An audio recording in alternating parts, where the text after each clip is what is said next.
Hello anh em, hôm nay mình sẽ giới thiệu cho anh em về cách lập trình hàng đường tròn cho dòng robot Panasonic TM1004 tại xưởng sản xuất ở Đồng Nai. Và mình sẽ bắt đầu tạo chương trình luôn. Theo đường tròn nha, còn cho dễ nhớ sau này có quên thì mở vào cái đường tròn này mình xem. Rồi, ok. Rồi, bắt đầu liêu nha. Đường tròn thì nó có 4 điểm, 1, 2, 4 là mình phải liêu là phải có 5 điểm hàng, tại vì nó xuất phát từ điểm này đúng không? Qua đây hàng là 1 điểm, qua đây là điểm từ đây qua đây là điểm 2 đúng không? 2 điểm, qua đây là 3 điểm, đây là 4 điểm. 4 điểm là chia là cái điểm đúng rồi, là điểm 5 điểm hàng là phải có 5 điểm đỏ là đúng. Đó. Rồi. Bình thường liêu đi đâu? Sát nó đi. Rồi. Và giờ mình bắt đầu liêu chương trình.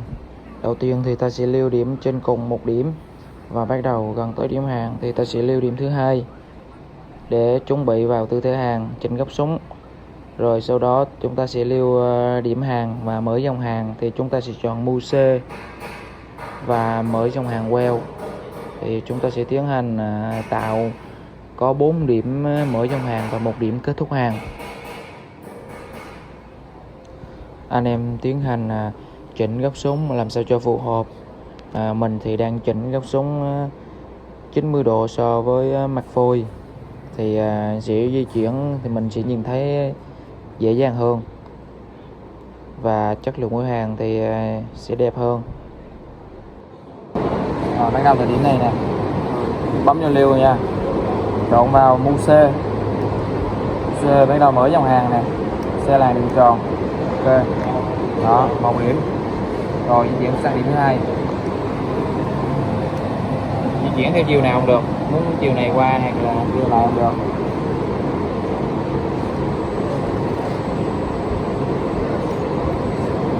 Điểm thứ hai, rồi ok, vẫn chọn Muse, chọn mở dòng hàng, còn tiếp tục chọn mở dòng hàng, đó là điểm đỏ tiếp tục, vẫn là điểm hàng nha. Rồi bắt đầu điểm thứ ba,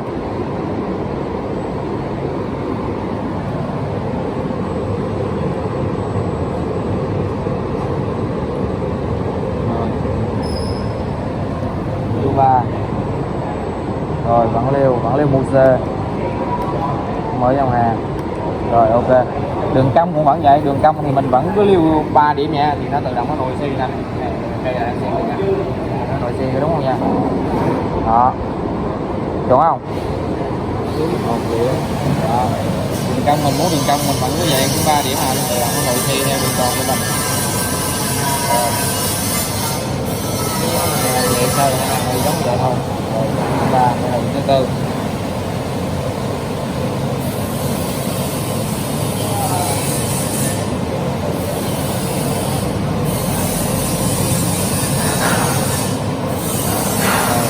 Xe luôn, xe mở dòng hàng, ok.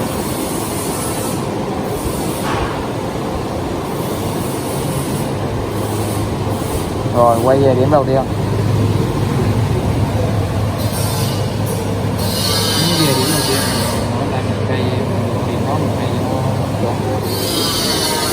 đó cho nó chuẩn á, xuống mình lưu tiếp tục. Ok, rồi này kết thúc đường hàng nè, ok. Rồi dỡ lên,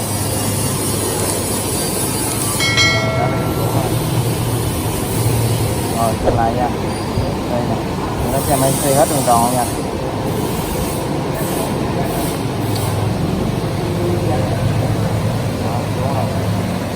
Rồi mình bắt đầu sẽ chơi điểm cho anh em xem. Đó, điểm thứ nhất sang điểm thứ hai, rồi sang điểm thứ ba, rồi một tiếp điểm thứ tư, rồi quay về điểm thứ 5. Đó, hết rồi chu trình của một đường tròn thì gồm có 5 điểm như thế. Thì anh em cứ liêu và làm theo thì sẽ làm được,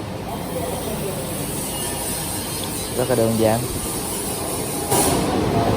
Chỉnh dòng điện nha, vô giống như nãy cái máy 110 đúng không? Dòng 14 hả?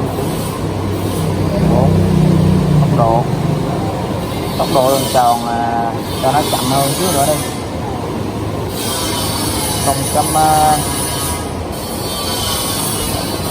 0.4 luôn đi, cho giống vậy luôn đi. Rồi cho chị thử nha. Rồi ok, để cho chị thử này. Xoay cái quạt đó. Xoay cái quạt cho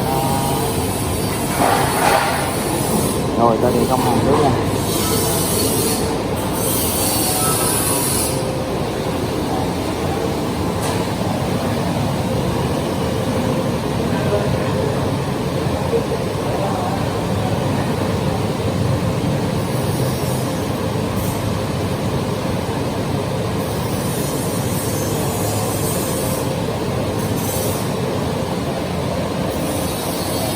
Cho hàng luôn nha.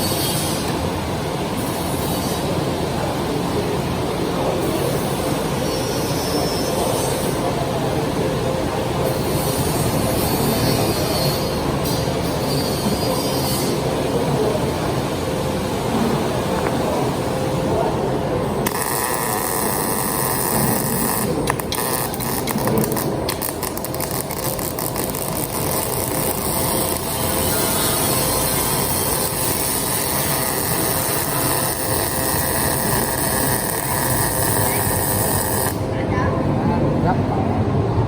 Giờ nó ra không được, cái đoạn này nó bị gấp sao nó ra không được. Không mà lại súng nó bị gấp. Nó không đều đoạn này đủ dây ra. Đoạn này gấp súng bị gấp nên đường hàng ra dây ra không ngọt, nên giờ mình bắt đầu chỉ tiến hành lập trình lại một đường tròn mới và cho test cho chị thử lại mình chỉnh gấp súng khác là sẽ ok hơn. Đó, đường tròn thứ hai. Rồi có sẵn chương trình rồi, mình chỉ cần để phôi và mình quay lại, mình xem lại vị trí điểm cũ thì chúng ta sẽ tiến hành làm hàng lại bình thường. Rồi bắt đầu hàng. Rồi mình sẽ kiểm tra lại xem dây đã cứng đủ cứng để cho đẩy dây ra chưa, rồi tiến hành hàng.